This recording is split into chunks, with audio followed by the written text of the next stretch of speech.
Presidente Marco Battistutta, perché fare un appuntamento con Fare Impresa senza perdersi e sono i giovani a volere condividere con tutti gli artigiani questo argomento?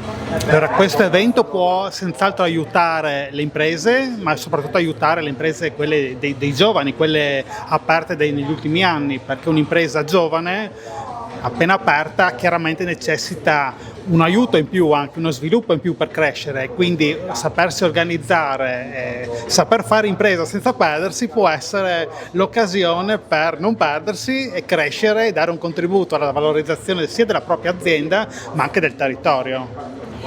Per capire quanto fosse sentito questo argomento bastava esserci qui stasera, sala gremita, oltre 100 presenze, vuol dire che davvero è una questione condivisa. E allora quali sono le 2 o 3 parole chiave che l'hanno colpita e che possono essere delle ancore per fare impresa senza perdersi?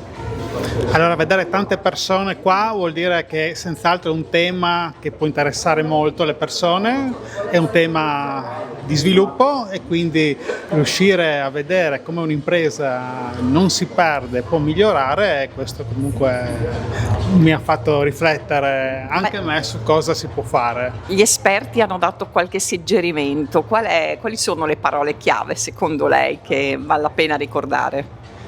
Ma parole chiave sono tante state, tanti concetti che vanno riflettuti e dopo sviluppati.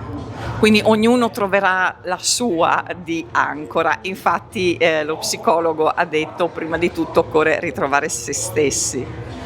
Trovare se stessi, ma poi anche quello che ha detto è lo stress positivo e quello negativo, quindi una differenza abissale è comunque molto differente, quindi capire quello che può essere positivo e negativo anche per il proprio comportamento, per la propria azienda. E stare attenti quando si è chiesto in prestito tanta energia, forse troppa. Ci vuole tanta energia per fare, saperla dosare oggi forse andrebbe bene.